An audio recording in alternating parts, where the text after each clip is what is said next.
how did you come up, you want to become an entrepreneur where you inherited like $1 billion from your family? Can you tell us how did it happen? Okay. Well, I certainly had no money.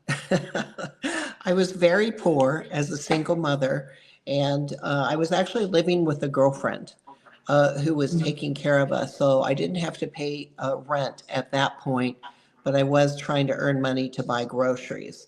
Um, so I had worked in a male dominated world out of high school and in my early college years.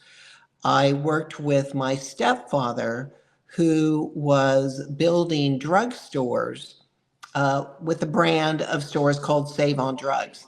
And I got to work side by side with him and his colleagues who were presidents like Twin Labs, Procter and Gamble, Colgate Palmolive. In those days, that's how those products were sold to consumers through drugstores. And so I worked with him for many years, building from a slab of cement all the way up through grand opening days, many different drugstores to add to this chain. And during those years, while I was trying to study, I realized that these men who had CEO or presidential or vice president titles that worked for these companies were never home.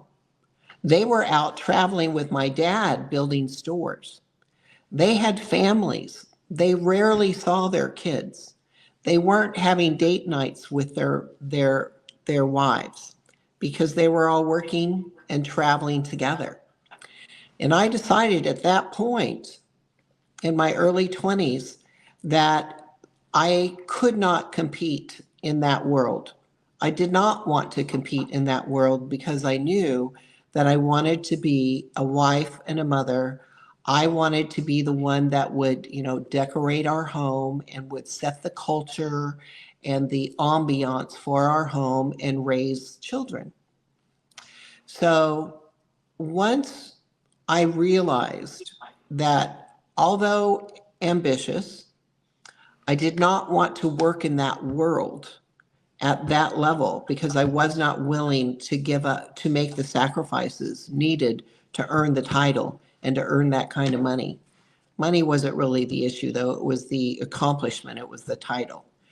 Um, I looked elsewhere for other opportunities. And I would say at that point, that's when I knew I'd have to become an entrepreneur. And probably the first I ever really realized uh, the meaning of an entrepreneur. But I didn't quite make that leap. What I did was I joined my very first direct sales company. It was called Mary Kay Cosmetics.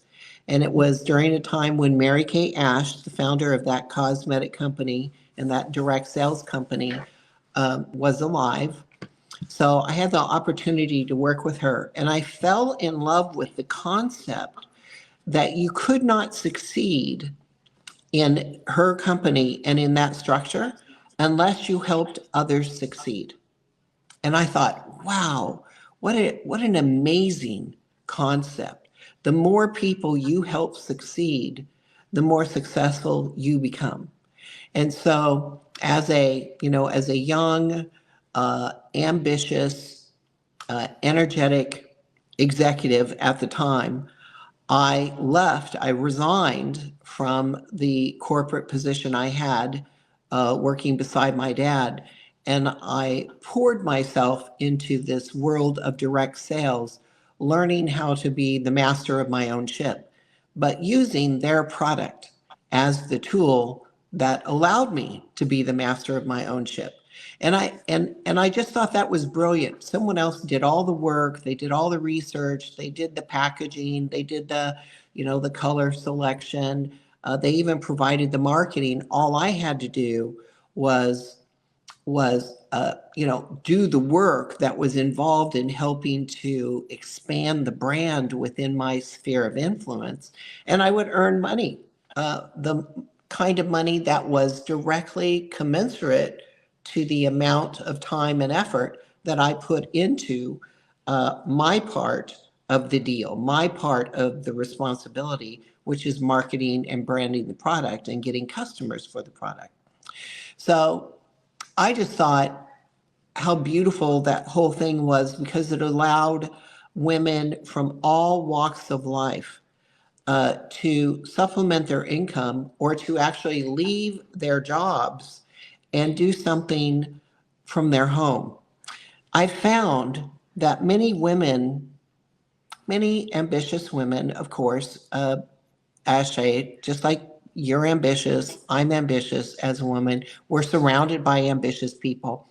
Yes. And at a very young age, we go to college or university, whichever you call it, and we decide upon a major, like let's just say a nurse or a doctor, an attorney. And we spend a lot of time and money as a very young person studying that topic, graduate, and then we go into that field. And especially, I have found for women that when they study something, they go into the field, and then they realize that to excel, you have to give up 60, 70, 80, 100 hours a week within that field. There's not a lot of time to develop the other parts of your life that you'd like to explore, especially as a young woman. So I have found that many professionals who are, let's say, nurses, doctors, attorneys, get to a certain point where they decide it's not worth it. I would like to have children. And if I'm going to have children, I would like to help raise those children from my home. I don't want to hire someone else to raise my child. I would like to do it. But yet, I don't also want to give up my professional career. So these kind of women are looking for opportunities that allow them to learn to run and build a business from their home while raising their children. And that's what companies like mine make available to women. Of course, we're cosmetics, so we're very fun and shiny and colorful and blingy. You don't have to look conservative like this every day. We have lots of fun. We learn makeup artistry, and of course, we learn all the attributes that are needed to become successful entrepreneurs while we decide how many hours we're going to work and when and where we're going to work so that we can maintain our priorities. And for most of us, those priorities evolve around our family.